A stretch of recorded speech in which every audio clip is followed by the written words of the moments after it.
সবাই কেমন আছেন? আশা করি আপনারা ভালো আছেন। তো আজ আপনাদের সামনে হাজির হলাম নতুন একটি ভিডিও নিয়ে। তাই আপনারা অবশ্যই ভিডিওটি না টেনে শেষ পর্যন্ত দেখবেন। সকাল বা বিকালের জলখাবারে তেলেভাজা খুব জনপ্রিয়। কিন্তু তেলে ভাজতে হয় বলেই এই খাবার খেতে নিষেধ করেন চিকিৎসকরা। চিকিৎসকেরা বারণ করা সত্ত্বেও এই তেলেভাজা অনেকেই খায়।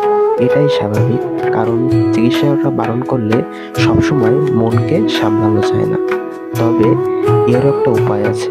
খাওয়ার আগে যদি কিছুটা নিয়ম মানা যায়, তবে অনেক রোগ কিছুটা এড়ানো সম্ভব। পোড়া তেলে ভাজা চপ বেশি ক্ষতিকর, কারণ পাম তেলের থেকেও বেশি খারাপ হলো এই পোড়া তেল। কি করে বুঝবেন? সেটাও স্বাভাবিক। তেলের রংটা ভালো করে খেয়াল করবেন। যদি তেলের রং কালো হয়, তাহলে বুঝে যাবেন এটাই পোড়া তেল।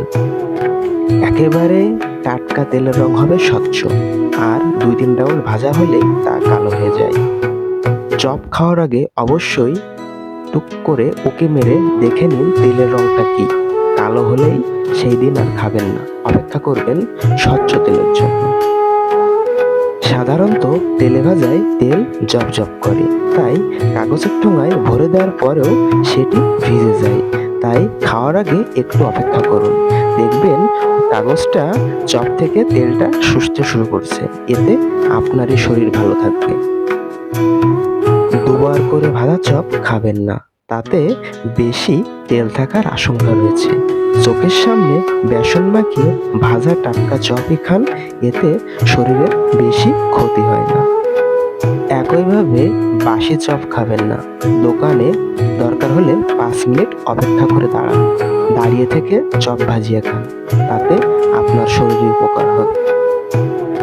এরকম নতুন নতুন ভিডিও যেন প্রতিনিয়ত আপনাদের সামনে আনতে পারি, তাই অবশ্যই আমার পেজে লাইক কমেন্ট করে আমার পাশে থাকবেন। সবাইকে ধন্যবাদ। দেখা হবে নতুন কোনো ভিডিওতে। ধন্যবাদ সবাইকে।